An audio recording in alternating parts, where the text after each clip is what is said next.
I think the first thing I heard you talking about that resonated with me so much was that humanity is glitching. Mhm. 'Cause I remember that, like, feeling that in my core. I'm so glad you started sharing. Yeah, it was well, I've said this to people before, it was a choiceless choice, when that voice comes, you can ignore it, but it's at your own peril because 'cause it'll just keep coming back for you until you listen to it. I was wondering if you could tell us a little bit about you, like what your full-time gig is these days so that our listeners can get a sense of who you are and what you do in the world as they're getting to know you in this conversation. I'm Roxanne Glaser, and online you see me as SuperdoodleGirl. But as I tease people, I'm like, that's my superpower at nights in the evening. So by day, I'm director of marketing and learning with a very small AV firm. So I do all kinds of uh, the marketing, the branding, teaching and learning. So if we have people that need to learn how to use video communication or we've supported virtual conferences, so things like that. So I have a wide background. Before that, I was worked in education. And so I supported a large video network before the invention of Skype and just being able to do things like this. So it was old school, very hard to do. And so I've been doing video since 2000. So before that, I worked in K-12 education as well. So I have a large background in education, in technology, and then all along the way, I have always found a way to be creative within whatever space with whatever tools I was given or I found in front of me. When you look back to the family home that you grew up in and the people that you grew up with in that home, was creativity a highly valued thing in that environment? What a great question that is. I grew up in a home with makers. So my dad was a tinkerer who would keep everything, like anything mechanical, like vacuum cleaners, that would no longer work. He would keep them, everything for the parts. And so he could literally take his little getting place and make whatever we needed. So we grew up in was a very small community, very rural, and then my mother could literally make anything, baking, cooking, sewing, whatever she would set her mind to, she would figure out how to do it. And in the context of being in a rural location, so we were about 15, 20 miles from the nearest town. So what that meant at the time, now currently, like in Houston, when I visit Houston, everything's 20 minutes in the city. But back then, we just wouldn't run to town. So if we were making something or had a project and you didn't have something, you had to figure out how to make do. So kind of like the Apollo and the bringing back the astronauts, where they're like, "This is what we have. We've got to figure out how to use it." So I think that is literally in my DNA of like, okay, what tools do we have? What are we trying to do? Let's figure out a way to do it. I didn't grow up in that environment, but I grew up in my 20s, if there wasn't the internet the way that there is now, there wasn't it was just kind of getting going. You couldn't just go onto Amazon and order whatever paint roller just came into your mind or pottery carving tool you thought you want to use tomorrow and it arrive on your doorstep the next day. And there certainly wasn't things like Michael's and like it's changed a lot what we have access to, even in the last 20, 25 years.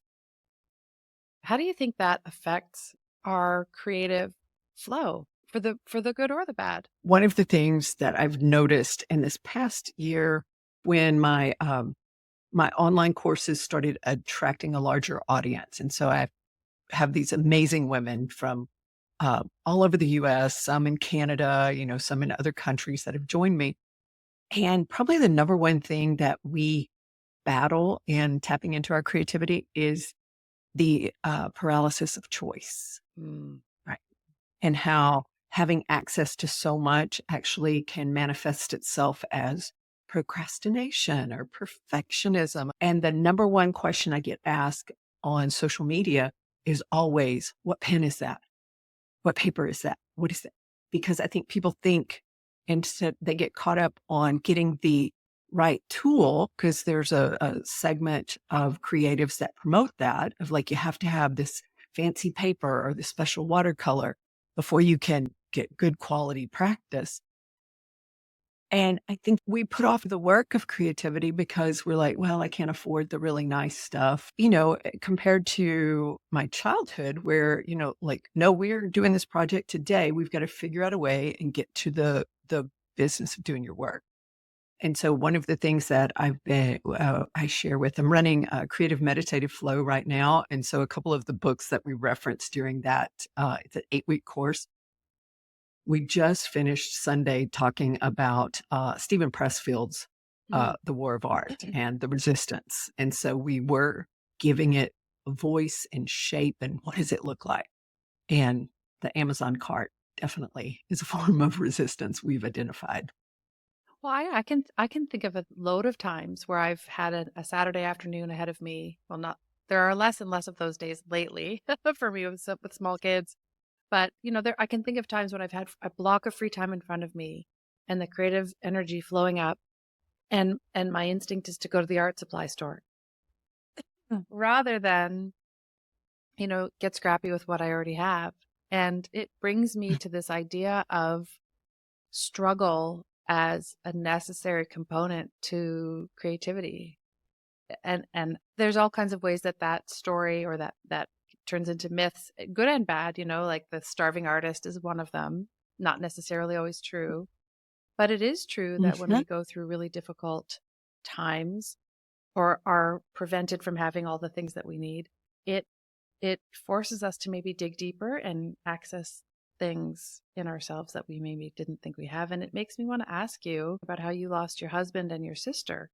And these are, I imagine, profoundly difficult times of struggle and loss. Where was creativity for you in those times? Did you initially turn to art in that period to navigate that? The actual, because, online I'm SuperdoodleGirl, and we joke about that being my superpower of just doodling and creativity. And that little nickname preceded the death of my husband and my sister. And it came about as a joke. It was a tech conference we were going to, and it was a women's conference, and everybody had to share what their superpower was. So we did a little presentation. And I literally had this is how long ago it was. I had the blog spot, the old Ah, blogger blog uh-huh. spot that said Super Doodle Girl. So this seed had been planted long before I needed to tap into that superpower. And I can remember Ricky passed away in 2015 in September. And it was like unbelievable. Even now, I can't even like bring words to it very much. Just it was so just intense and unlike anything that I'd experienced before. And the quietness in the evenings was just almost, it was palpable. And so I didn't know what to do with that. And I did attend a creative art retreat that fall. Actually, maybe it was about 6 weeks after he passed. I'd already booked it. And so I started connecting with other creative women in this whole world that I didn't know existed. And I attended the first yoga class that I had attended since college. And it just quieted my heart. And so that would be like, I don't know what it was about that, like in that yoga practice to have that peace come over me. And so I came back after that camp and it kind of awakened this curiosity in me. And I was like, what will be my to help me along? Because I was like, the grief groups I was going to, the prayers, when you don't have words for prayer, just the, broken hallelujah kind of concept of just, I didn't know what to do. And I took a lettering class in uh, the following spring in April. And so I started doing my creative practice that I now have every evening. I started it then and I would practice making letters in the evenings. And so by the time summer was coming around, I was like, okay, I could get upright. I wasn't just laying on the floor looking at the ceiling fan so much. And that's when Brandy passed away unexpectedly. So she was 41, and Memorial Day weekend, I got a call that they'd found her dead. And just like everything I thought was kind of coming together, then it just broke apart again. And that what I can see now is that evening just practice, and it was just like I can remember making O's with the brush pen, pressure and light, pressure and light, and so I could just focus on that outside my body. And then I was going to yoga classes twice a day. I'd go in the morning and then after work, and to just this quest for what could calm my mind, and it was that focusing on the pen was a form of like visual and physical meditation. What I know now is that's how I was using it. And with no expectation, I wasn't trying to make a beautiful thing or this or that. I was just being and presence and just sitting with the pain. Did things come through? I mean, I know there's a lot of nature elements in your work. It's very organic and flowy, and I wonder if at the same time as you were getting that calm and getting that soothing and getting that quiet and peace, was there also something else happening? Were there messages coming through in any of this? When you look at what came out in those, because a lot of times we think, oh, doodle, and we dismiss it. I'm amazed at how often we dismiss doodling, and actually it's a profound, to me, channel to a very deep part of ourselves. So I'm curious, like, what were the things that were coming out, and were there messages and symbols that had meaning for you? What? This is oh, I can tell you've done this for a while. These are fantastic questions. I went back and looked at when I first started doing my journals in the form they take now. And so it started about 2015. And so I did a deep dive in we call it the 2015 to 2018 edition. And it was just a hot mess. Like you can see just a visual, like not knowing, just feeling kind of buoyed about.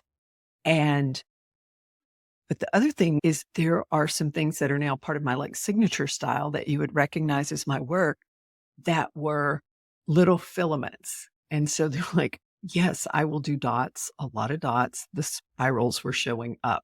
There a couple of these weird little flowers that have this little curly Q thing in them. They were showing up. There are always words tend to show up in some form. And then in the beginning, there was no attachment to any type of color palette or style or anything like that. But you do see the themes, and you would see joy. The word joy would pop in, or peace.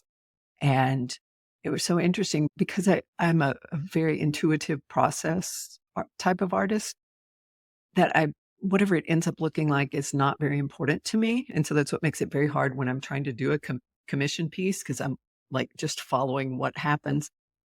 And in the beginning, I just, was just letting it flow. And the joy that would show up on the page, it's so funny, Kate, because it was almost like that's what I was trying to, not always a fan of the word manifest, but it was like I wasn't feeling it inside, but it's what was coming out. Like, and so now I look at that and I'm like, wow, that's really interesting that you can feel so just broken and raw inside, and these bright colors and this peacefulness. So two things can be true at the same time.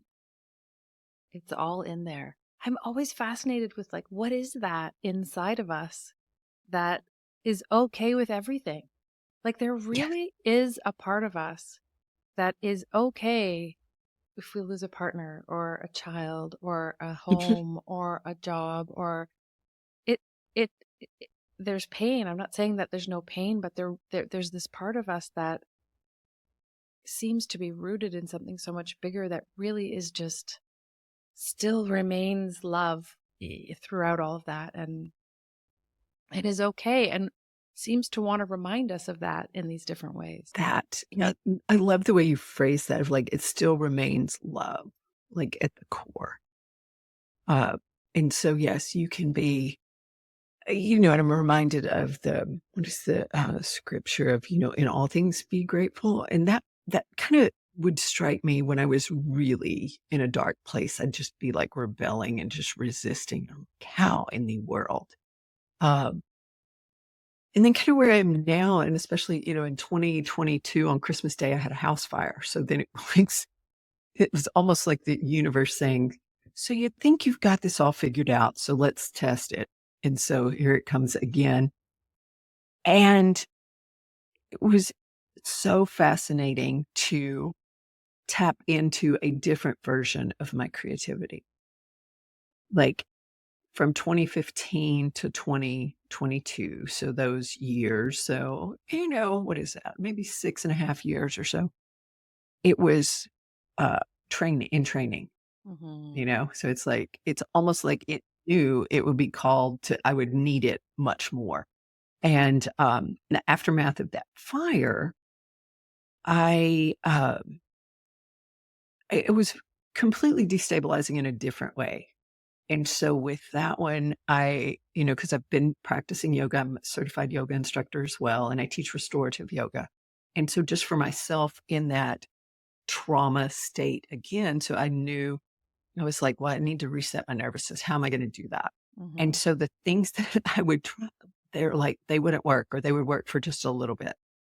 And so in that aftermath, it was in the quiet time, and I was actually away from home when it happened, so talk about limiting your supplies. I had my little travel kit of my travel watercolors and my favorite pens and a little small journal with me, and some of the happiest sparkly handmade paints from an artist online named Juvie Wilson, and, I always give her a shout out because they brought so much joy to me. So in the midst of this pain where I'm just like, I don't know what to do, having that, but and things that I really loved and to just create with. And it was beautiful. The liminal space stuff that just popped out, stuff that I didn't realize. It was just a way for me to calm myself.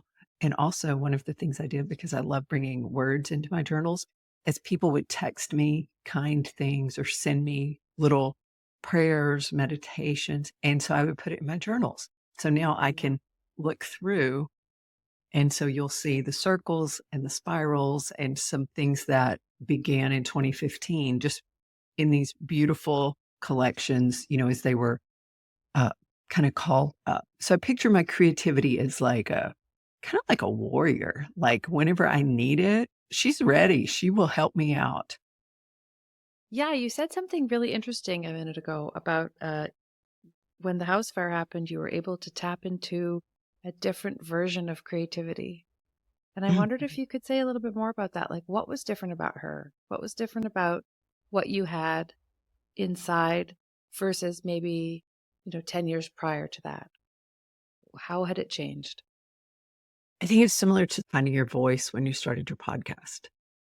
It's a different voice than you had prior to. Right. And so for me, I have always, people would comment, "Oh, you're so creative," and this, that, but I never truly felt it. I always felt kind of less than.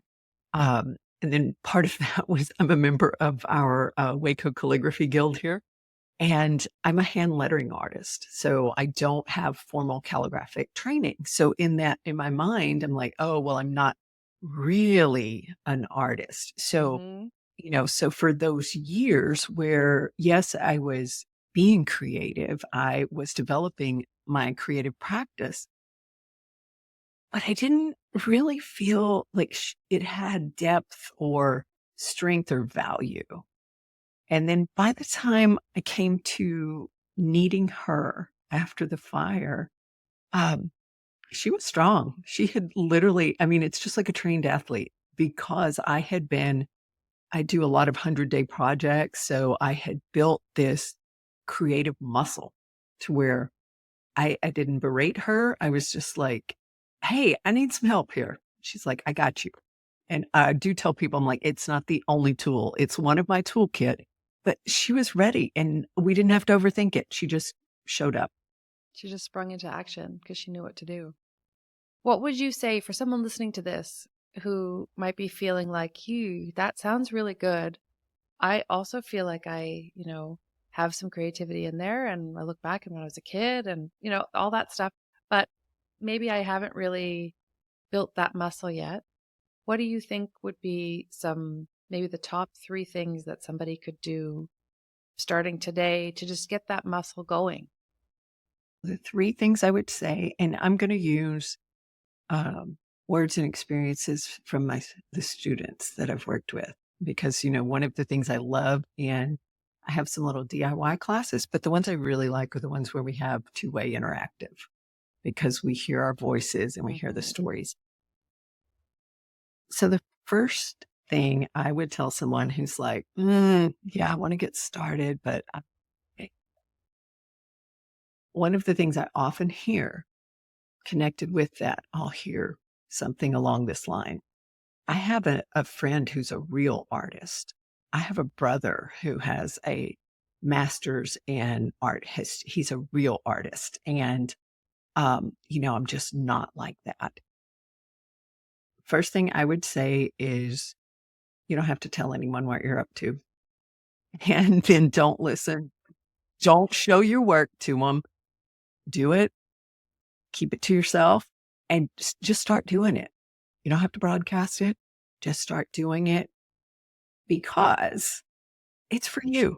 So I would say just start and don't listen to the real artists. Don't listen to I know it sounds kind of terrible in a way, but it creates this self-limiting narrative. And I have seen so many people who find their way to be creative in their unique style, and it's amazing. And I see the joy and the peacefulness that it creates in them. And so that would be the first thing. I'm like, just kind of, you're going to hear all kinds of voices in your head, voices from other people. Keep a little small thing. I would start with that. And then I would say and it sounds so simple. I would say make stuff, try things out, and be okay with being uncomfortable. Because when we try to do something new, it's scary. It feels weird. It doesn't feel comforting. So if you're listening to me and you're like, oh, Roxanne, that's what I want. I want that flow, that meditative state. That's not where I started. That's where I am. And so when you start something, it's not where you end up. What would you tell someone? Like you've had this conversation with so many, many people. Like, what would you tell them? Well, I ask because I go in and out of being able to connect with my creativity as well. And I find that really frustrating because I'm somebody who can remember a deep current of creativity running through me from the time I was really little. And I don't find it's consistently in my life. I don't find that I mean, I have that muscle, but it's not always ready to go to the gym with me. Your first part of your answer, I was nodding because yeah, we're not doing it for other people. There is a tendency, especially in this world of social media, and even just if social media didn't exist, I think I think of my current climate of other moms on the block, and you kind of want to show each other what you're doing and what are you doing with your life and what successes are you having, and we're very competitive by nature, and we also have this deep need for validation. And so if we are embarking on a new adventure or project or skill, I think the tendency is to want to show it so that we can get that validation, like, oh, you're doing a great job, you should keep going. When I think what you're saying is, you're doing it for you, and you don't need that external validation, and just start. And I don't know if I would say anything different. I think that's probably the perfect place to start. So yeah, but it does lead me to want to ask you, I mean, it sounds like you've developed uh you have some discipline around your yoga and around your creative practice, and it's a daily thing and you're very committed to it. And I think we talk about that, comes up a lot in my interviews around discipline being so important. And a lot of people kind of balk at that a little bit because creativity should be this flowy thing and come and go. And no, I mean, there is a huge value in discipline.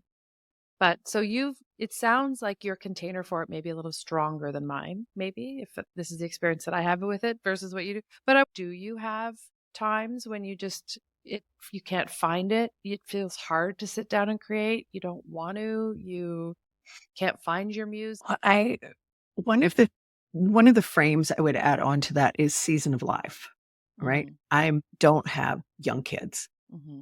right? So I am here. My house currently is decorated, if you imagine a kindergarten classroom, but it's an art studio. So I have different tables set up. I've got these projects I'm working on. So in the evening, like literally, because after the fire, I still don't have a couch yet, Kate. So just to be fully aware. So it's a work table, but you can see the TV there. So I've got all these things set up. So season of life is one thing, and that is 100% because your pocket practice is going to be different based on kind of what all your daily responsibilities are.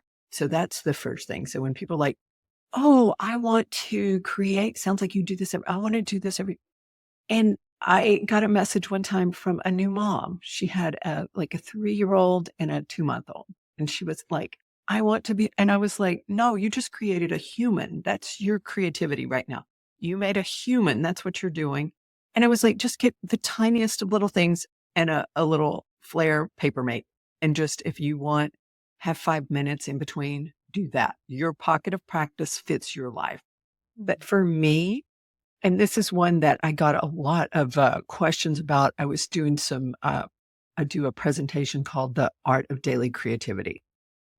And my style in my creative flow state is I sit down with my page, and depending on what rules I've given myself, like the 100-day practice I did this year, I could only use 4 tools. So I had to be careful because like I gave myself a paintbrush, but then I only had 4 more. So I'd give myself very strict limitations, but I would do it 100 days in a row. So things like that. And I know for me, that's what works. I have to have guidelines and regularity because I know for me, I've done this with, I'll do it with what I eat, with what I work out, with different habits I need.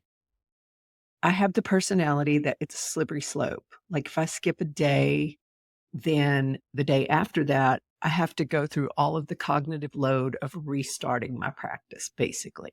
And if I skip 2 days, then oh.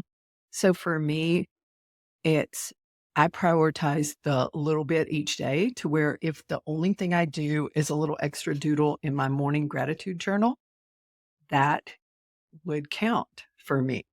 Most nights, it's a relaxing, like I said, I just open up and I have my paints, I have it out. So it's very easy for me to get into.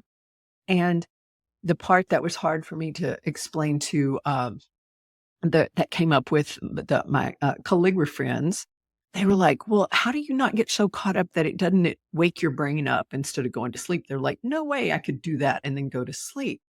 And what I explained to them is because I'm very process driven and I'm not worried about the product.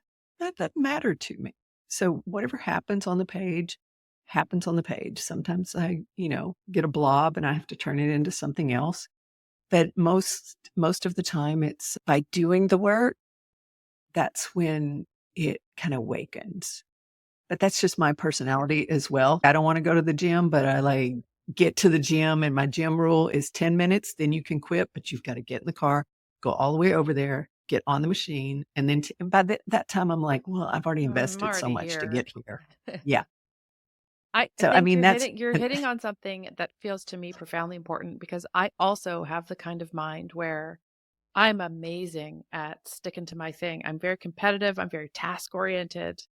I can stick to stuff and have huge results. But then, and a great example is I was doing intermittent fasting about 2 years ago, and and it was my body transformed, and I felt amazing, and I had all this energy, and I loved it. I mean, it was good for me. It worked for me. It wasn't hard. I enjoyed it. And then I got COVID. I got really sick with COVID.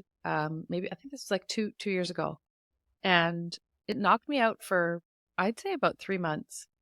Um, And of course, the wisdom in me came in and said, okay, well, listen, you're sick right now. So we're going to be gentle. We're not fasting. We're going to eat when we need to eat. We're going to, right? Because I'm not in Mhm, the business of beating myself up to get a result. Like I want to be gentle with mhm. myself. But then this other little part comes in. I'm watching all these parts in my mind comes in. And when I start to feel better, it goes, well, don't we like having a little bit of food in the morning? And isn't it nice to have and it could be food, it could be anything else, it could be a creative practice. But I feel you Yes. once I Yes. become derailed, through usually an external circumstance from my practice, it is very Mhm. hard for me to get going again.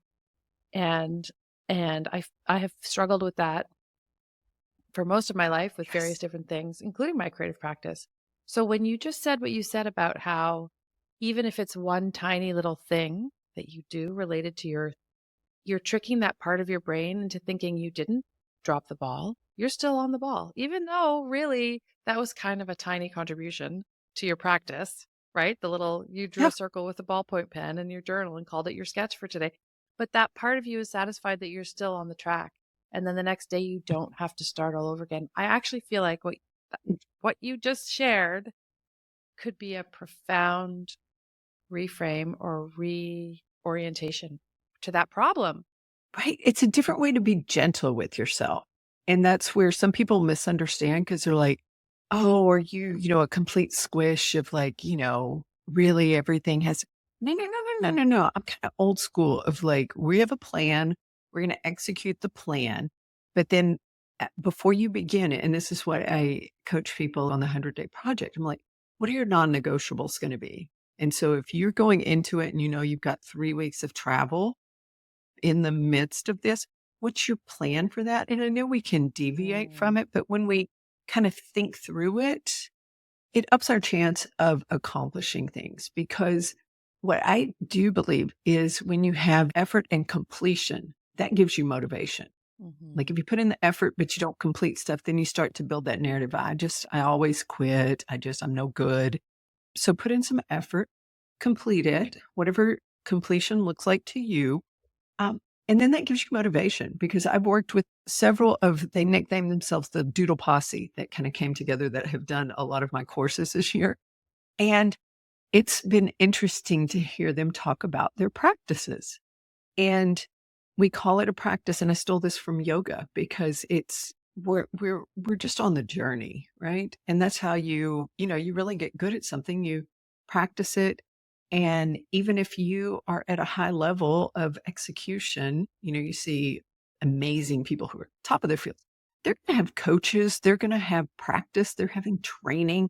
And so we kind of look at it that way of like, what are you doing? Now, some of the ladies are like, well, I can only do an hour on the weekends. Great. And so they just kind of give themselves whatever their plan is in their space. But then what I'll hear from them is like, hey, I figured out a way to add it here and here.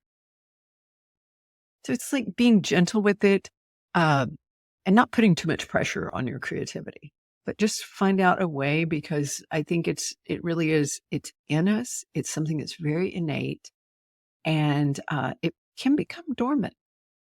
Well, and also I think there's a part of us that doesn't really want to explore it because it's unknown and sometimes it wants to take us into, I would say, the light, but that's very scary for this little part of us that wants us to sort of stay put. What you were just saying, I was thinking about, yeah, there's so many things that are good for us that we don't do. We know that it's great when we eat healthy foods and lots of grains and lots of water. We know this. We know it's good when we go to yoga. We know it's good when we're practicing I know for when I'm meditating regularly, my life starts to take on this like otherworldly quality, but then I stop Yes. doing it. Why do I stop doing it? And what can I do to notice that there are factors coming into play that I've seen before, the perfect storm that is going to make me stop doing it? And how can I keep myself on the rails? Right. And that's that noticing because that was sometimes and the one of the things that working with creativity is I also notice it in my body, which kind of is also noticing when the factors are coming to where, oh, this is when you tend to quit, or this is when you tend to shift how your mindset is approaching things. And I guess that comes from the yoga practice as well, because I'm very noticing like how does fear react in my Mhm. body? And then how does that manifest in my creative practice and decisions I make with that to where, Mhm. yeah, it's scary. It And is that's the scary. one thing I do, like you said, of like moving toward the light. I found there's some trauma around creativity or even drawing letters or things from when people learn manuscript and were chided, their O's weren't correct, or, there's just so much around that to where I think the framework, which sounds kind of scripted and rote, but I think of it as structured creativity. It's comforting. You know where your boundaries are, you know how to play within it, and so that can be a path forward as well. Well, it brings me back to where we were at the beginning of our conversation, where we were talking about there's a certain freedom, and that was the phrase that came up in my mind when we were talking at the top of the show, the freedom by limitation. When you're out there in a rural environment and you don't have access to Mhm. every single thing that Amazon can drop on your doorstep, you are free because this other part of you has to come online, that creative problem solving, curiosity. What if I put this here? Well, will this work? And oh, look, that fits in there and it's not supposed to do that. And that can't come online if you have access to everything. So there is a real beauty, and there really is um, a benefit to limiting ourselves. Lately, I've been drawn to a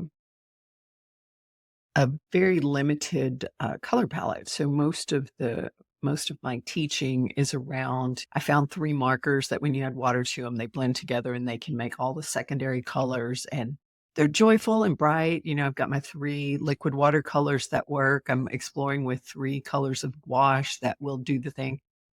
And I love that so much. I'm past, and this is a post fire thing. I'm a recovered art supply hoarding person. When you have to go through all that stuff and you're like, why do I have all this stuff? And I'm not a minimalist, but I'm a pragmatist. If I can do everything that brings me joy with three colors and learning how to mix them and put them together, I'm going to do that. And people are like, oh, have you seen this pen or that pen? I don't have that need to just explore. There's an infinite number of supplies that can come to you. And for me, I'd rather be playing with my words and shapes in my journal than shopping on Amazon. But you did used to have that. You did used to have that urge to buy all the different things. Oh, So yeah, was that, yeah. was that the fire that kind of cured you of that? What was that process that got It was the fire. It was just something I kinda noticed afterwards because it was, like I said, I was out of town on Christmas Day. Got a text that I was like, "Wait, what?" And so we got back, and it was you talk about just it was the stories that came out the week after the fire, it was stunning to see. I was like, there is something that was, uh kind of protecting parts of my belongings that I still needed and the ones like I could let go of. So the main fire was in the kitchen and there was a lot of water damage in the living room. In the living room, there was a corner where I had like all of these behind me and a lot of art supplies, and that's where I'd work in the evenings. The water came to the edge of the rug where that was sitting, not damaged. I was like, "Wait, what?" Another friend of mine had had a house fire, and she said what they did after they moved everything out and went through everything, when they moved it into their new home, everything had to come out of the boxes. And I was like, that kinda stuck in my head, and so the day they were packing everything up, I just kinda sat in a little puddle in a chair drinking water, and every now and then they would ask me something, but basically the default was pack everything. And then I would go through it later. And so for the 2 months after that, I went through every single thing I had, every single thing I had. And so then I had to make a decision. Do I get rid of it? Was it no longer good? Throw it away. And so that just being kind of rigid because I was like, I didn't want to do it, but I was like, I'm going to take this as an opportunity. And so, yeah, I gave away a lot of supplies that I'd been hoarding because I was like, why am I keeping this stuff? And the way I framed it was, yeah, I could keep it to have it just in case I need it. But the way I decided was, should these things be with someone else who can use them now? Could they be bringing joy to someone else who would use them? And weigh a lot of stuff. So that's really fascinating to me because you lost so much except for those things. There is one personality type that might go, "Oh my God, I better hold on to these things even tighter because it's everything that was saved for me." But your response was to come back at them and go, "Huh, maybe I didn't actually need all of this anyway." and it helped you focus Yeah, more. Huh. because there were these things that would happen, and it would put into relief the what was important and what wasn't. And so for me, I was so grateful I had all my journals. Mm. They were no water damage at all to any of them. And then there were little things that happened that week after where there would be a little voice. Like one day I was staying with a cousin about 2 hours away, and I was so tired, Kate. And I got up that morning. I was like, I'm not going back to go through the house. We've already packed everything up. We're done. And this little voice was like, you really need to go back. I was like, I am too tired to go back, voice. I'm going to have my coffee and I'm staying here. So, and it just the thought kept coming. So I got in my car, drove back 2 hours and walked through this, it was a duplex where I'd been. And for the first time, I actually we'd been coming and going through the front door, which is not how I generally had gone in. So this day I came through the back door, and just the fire, it was very emotional, the fire and all the damage. And so I was like, what is it? Something is pulling me here. And so I start going through the drawers in the kitchen, which we'd packed up. Friends had packed everything up. They were sure everything's out. And there was this one little drawer at the end near where my coffee pot had been. And it was my little drawer where whenever I'd come and go from that being out, I would just put receipts and things in it. I opened up this drawer and it was full. It had been overlooked. And in the drawer was my passport, my current passport. So the last time I had traveled, when I'd come in, I'd just taken it out of my purse, must have just put it in there and thought, okay, I'm going to come back later and get it. And when I pulled open the drawer, I kind of was like, and when I held it, I've never had anything like this happen to me before. I picked it up and it was just like this electrification, this feeling I could. And then just this calm came over me. It was like, okay. That's it. And I have no idea what that was. It was absolutely stunning. And I think seeing things like that to where I don't know how that works in with just like, I just don't need so much stuff. What I needed was what I had. I was Mhm. creating with my little travel kit, and I was still able to create without this big studio and all this stuff that I thought I needed.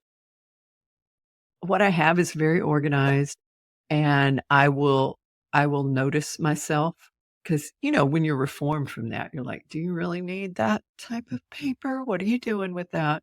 And so now my rule is basically I have to use it up before I get new stuff. Such a simple rule, so hard to follow for so many of us.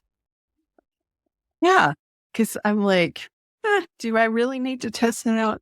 And every now and then I'll test something out, but overall, that part has calmed down so much of Mhm. just like, what can I do with what I have?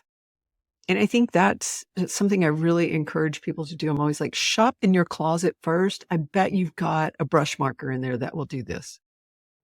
Mhm. Because, the other thing that comes up, Kate, is I think we confuse the tool with the practice. Mhm. And, you have to do your practice and then get into the tools. I know, and that some people will disagree with that. They're like, you have to have good tools to get started.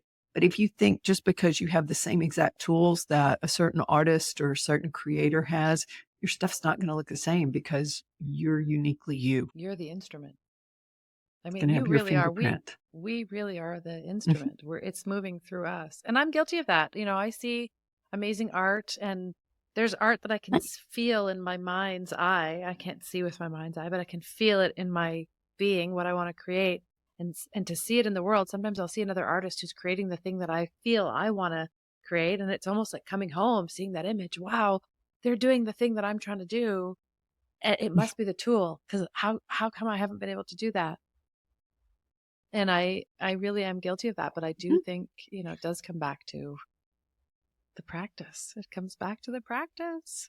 So I just hear it time and time again. Because if you ever had the experience where you'll have the same tool as the artist or your teacher, you've got the same exact stuff, but then trying to replicate it, and you might get it exactly maybe once or twice, but it's always a little bit different, and I think that's your creative part that wants it to be yours, because that's the other longing I hear from lots and lots of creatives that I work with, if they want their own style, because they're like, "Well, I can copy any tutorial I see."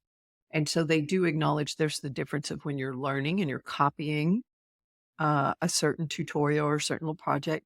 But then when is it you just let your creativity run free, and kind of your curiosity, and you're exploring what comes out, because we all have a point of view and we all have a different life story, and that's gonna impact what you enjoy and what you create. We seem pretty universally scared of that moment where we leave the safety of a technique or a tutorial and embark on Mm. our own true expression. That seems to be fairly universally terrifying. Why are we so scared of that? Yes, completely terrifying.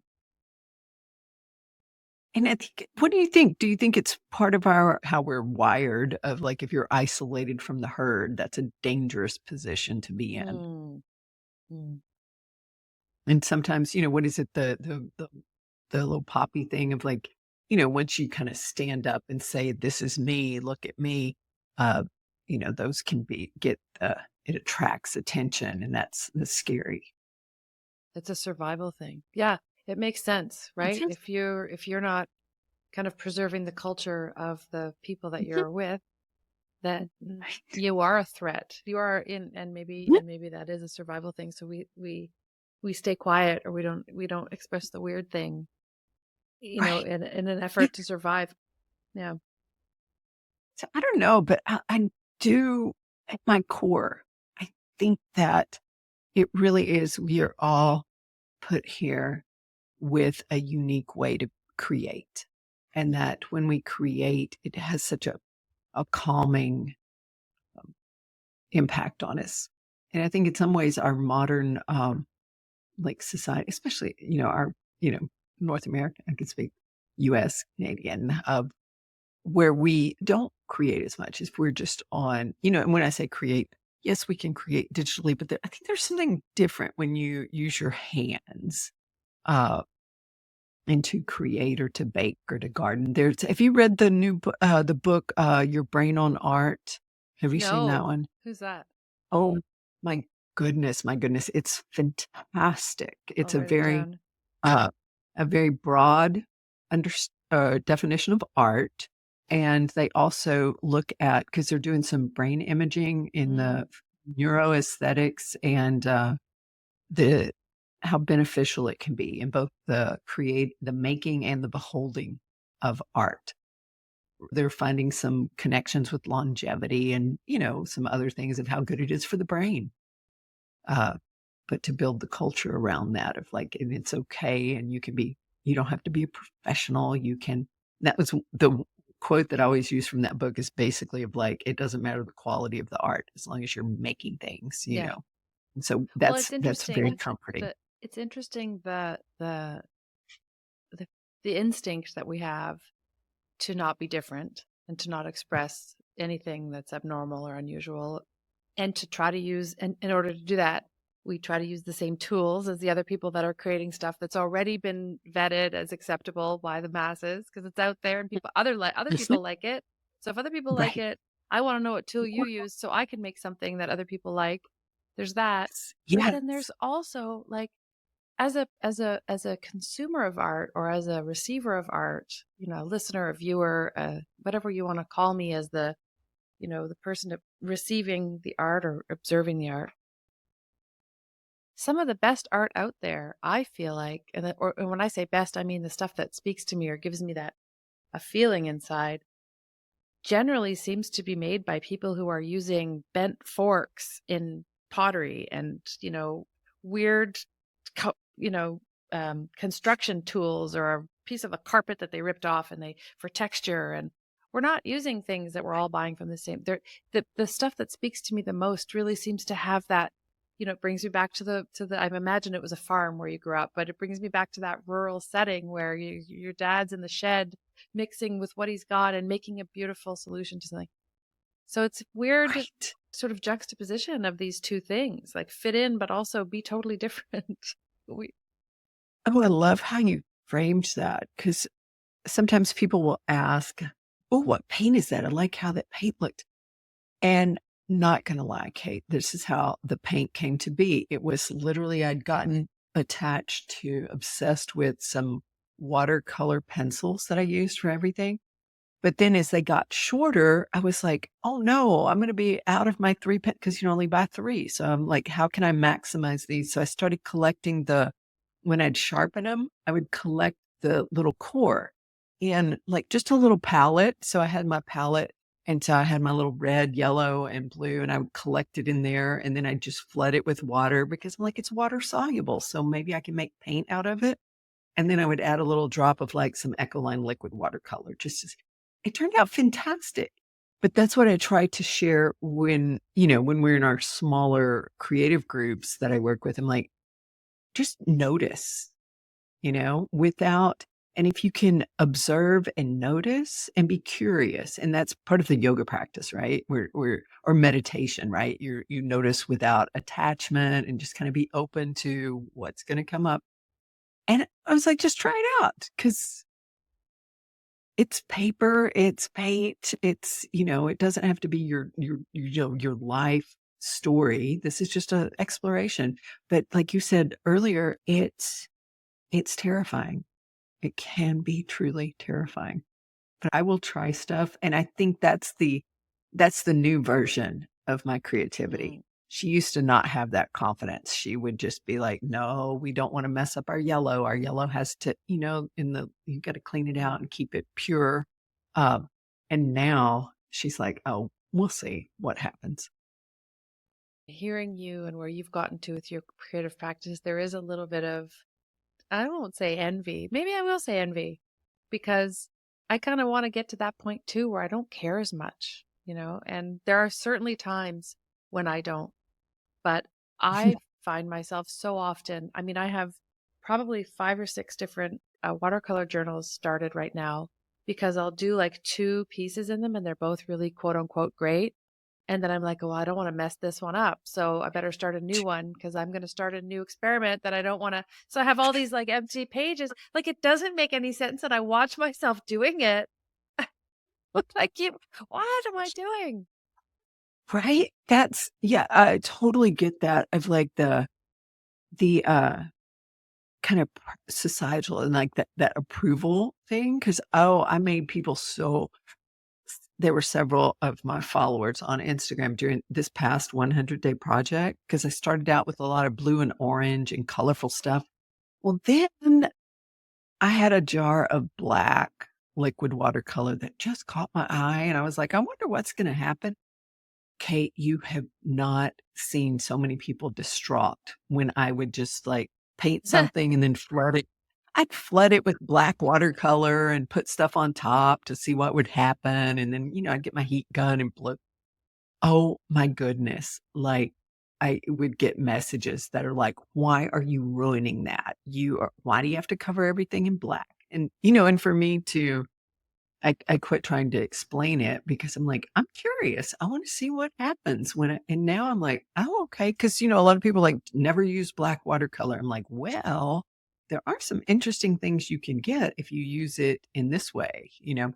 So, that's the only way you find out is to do it, but yeah, it will if you're using black watercolor and you're kinda known for really happy, colorful art, people don't like that. That you're free of that voice in yourself. Because to me, those voices from the external world usually trigger you only when they're connected to a part of yourself that still believes that too.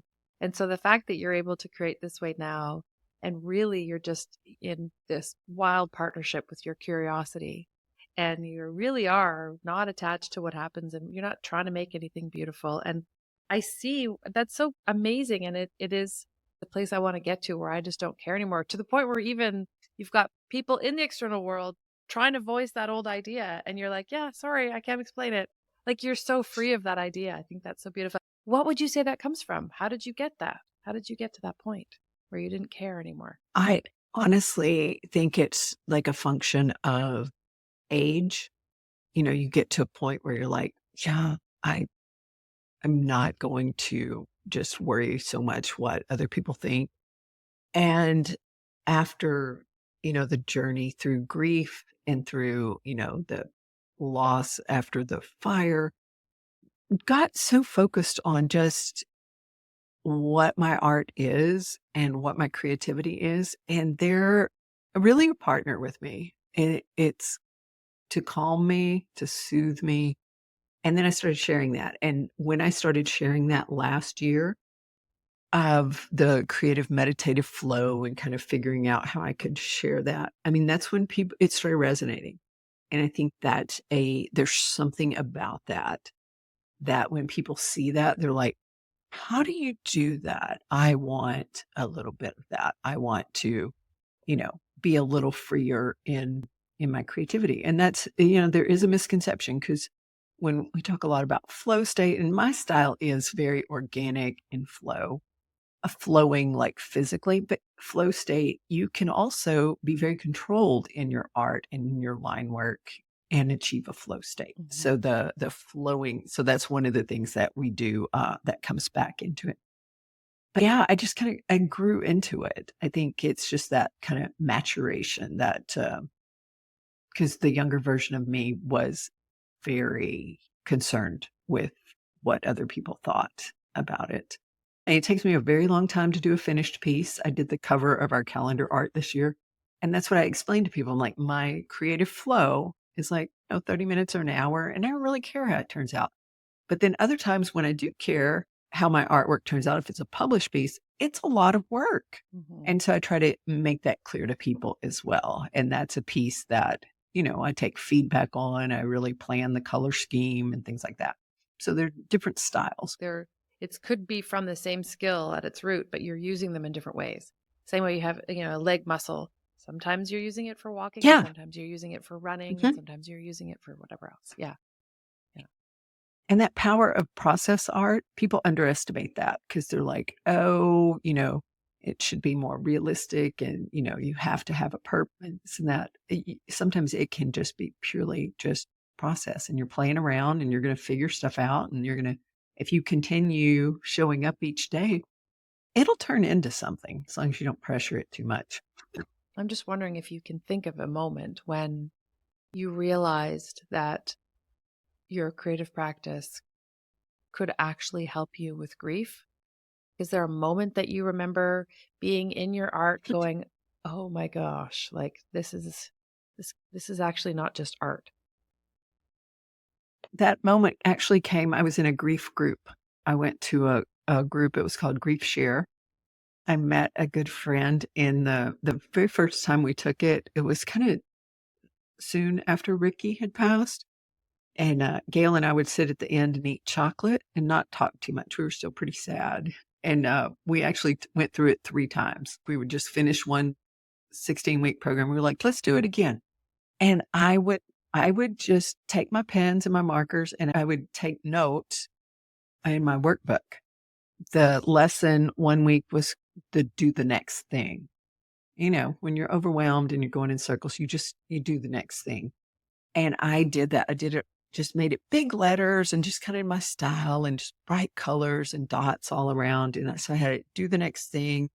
And then underneath, I put always with love. And so thinking about love to yourself or to others, I can remember they would be like, oh my gosh, yeah, look at what she does. And then commenting, people were like, oh, that's interesting. That's how you process it. And I started to think, oh, that could be a thing. And so then what Gail and I grew into doing is we would, for a few years after, we would be grief share fairies. And so I would, like all my little doodles, I would do, if it's, and cut them up and we'd, give little gifts to other people who were new into grief share. And we'd do a little dinner for them with little things. And I was always making something with quotes and my new little hand lettering skills to practice. That's when I knew it could help me and also be a gift to others to help them, as you mentioned earlier, to in a different way of finding their light. because That's when you're in beautiful. a dark place, you start to look for the light. And sometimes you can't even look for the light yet, but if the light shines near you, when you're in a very dark place, it doesn't take much. You think of a really dark room, it takes one little match can just, so it's those little pieces of light and just let it be that. Before I sit down with my guest, I I close my eyes and I kind of feel into you and your life story. And even though I don't know the details, I just kind of try to feel it. And then I listen, and there's almost like a list of questions that come through. Like, we want to know her backstory. We want to know what she struggles with. We want to know what her advice is. So I asked you those things today in all the different ways. And then I asked to be given a word for sort of as like a blessing for this conversation. And I have this little bowl of angel cards, and I pull the word out of that. And I've done it. It was just a weird little random thing that I was led to do from the very beginning, first episode. And the word that I pulled for our conversation today was harmony. I wish everybody could see your face when I just shared that with you. What made you make And that face? that is truly, I guess it connects to, earlier in the conversation when I said resonance, and when I talked about the first time I heard one of your podcast episodes where you were talking about this glitch in humanity. And so I'd always felt a bit of resonance there. And that's what I try to bring to the groups that I work with. Because we continue each group starting last year, this time, we'd come to the end and they would say, "This is an amazing group. What are we going to do next?" And I was like, "Well," and I'd put something else together for them. And then we would do that. And they would say, "This is an amazing group. What do we do next?" And I think that level of resonance, I think that's just another harmony. It's another word for that. That's That's wonderful. incredible. And just to add a little bit more magic to that, the picture on this little card, it's like a little watercolor of three angels of different heights. One's really short, one's kind of medium height, and one's sort of tall, and they've all got this maybe choir music in front of them that they're holding, and yeah, just singing together. And I feel like so many of the things that we covered in our conversation today were just about how so much of this is relational, so much of this is it is internal, but we're also doing it for each other, and we need each other, and there is a harmony. We have to find the harmony between our inner voice and our external voice. There is this joy that wants to come up and out of us and into the world, no matter what's going on in our lives.